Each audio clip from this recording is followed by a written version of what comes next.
Hi, Assalamualaikum. My name is Fatin Azzahra. I'm going to talk about the dark truth behind the social media.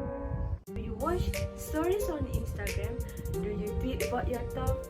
Many people share their blog posts on Tumblr or play with filters on Snapchat, and others find friends in Facebook.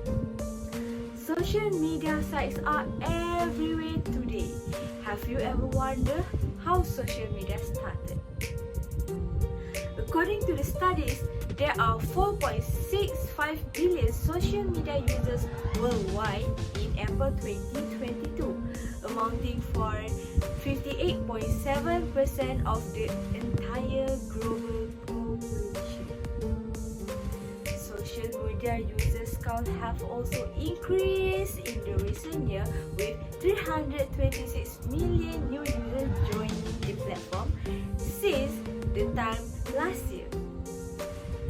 According to the most recent statistic, over 9 out of 10 internet users currently utilize social media on a monthly basis. What pops into your head when you use social media?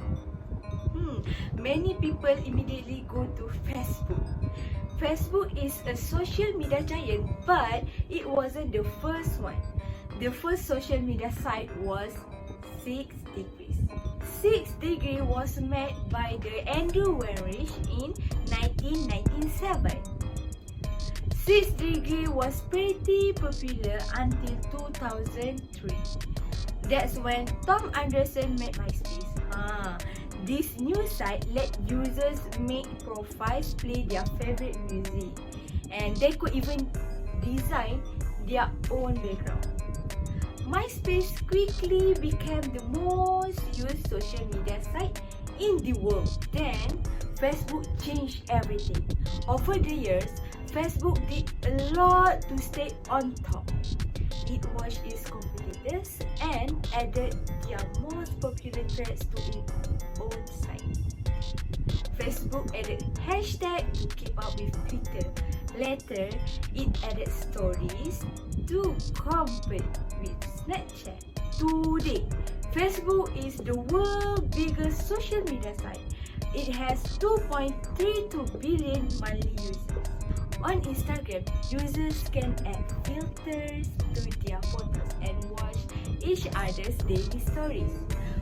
When Facebook bought Instagram in 2010, it further cemented its place in the social media world. In 2008, Instagram had 1 billion users.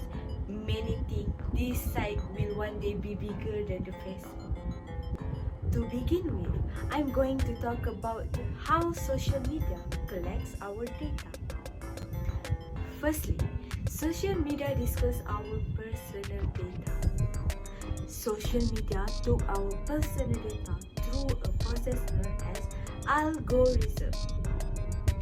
In this short speech, I will be breaking down the side of social media that you don't see and getting you out of the hole you might have not realized. For years, Facebook, Twitter, YouTube, and the other platforms have pushed entertainment to their users based on what their algorithm prediction and what users would like to view based on the data they have about them. To be short, every day a massive amount of personal and detailed data is gathered about us through our phones, laptops, and everything else that is linked to the internet.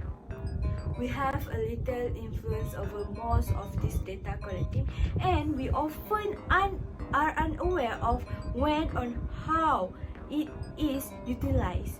The videos we watch, the Facebook posts, and people we connect with, the tweets we react to, and our location, for example, are all utilized to help develop a profile of us, which this platform algorithm then use to bring us to even more videos, posts, and tweets to interact with, channels to subscribe to, groups to join, and issues to follow. Now that you know about how social media tracks our data through algorithm, let's look at the cause of dopamine. Next, social media cause dopamine. The dopamine-inducing social contacts provided by social media sites are primarily responsible for the phenomenon of social media addiction.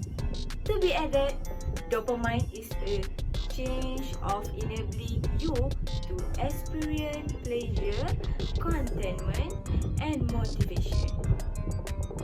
As you feel good about something you have accomplished, it's because your brain has a spike of dopamine. However, to keep users using their social media as soon as possible, social media sites such as Facebook, Snapchat, and Instagram induce the similar brain circuitry as is produced by gambling and recreational drugs.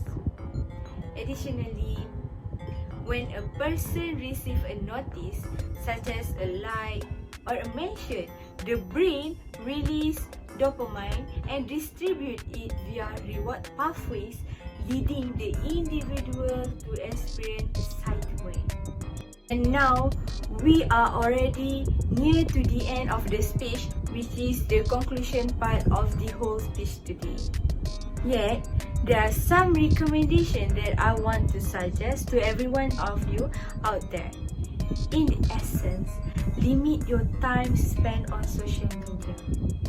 Set a timer on your phone or watch to restrict how much time you spend on social media. Like an iPhone has the option to set a hard and fast restriction under the screen time settings, and although you can get around it, it will urge you to reconsider whether or not you really want to be on Twitter, for example. When you reach your limit, stay strong and resist the need to add more time.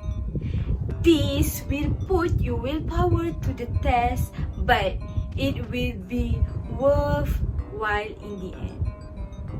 On top of that, get a new interest that is related to the social media. What were you doing before you going to social media? Going outdoors to roller skate, read, or meet new people? Reconsider items that provide you pleasure before you start doom scrolling and impatiently refresh for new alerts. And return them into your life or pick up a new pastime to occupy for your free time. You may acquire a new skill or do something you have always wanted to do, but you haven't had the opportunity to accomplish. When you stop aimlessly browsing through your newsfeed, you will probably be surprised at how much free time you have. In a nutshell, there is a reality behind the social media that we need to be aware of, which is the risk of binge and social media use can be addictive. Considering all the facts, the internet is just not a safe place and internet addiction is real.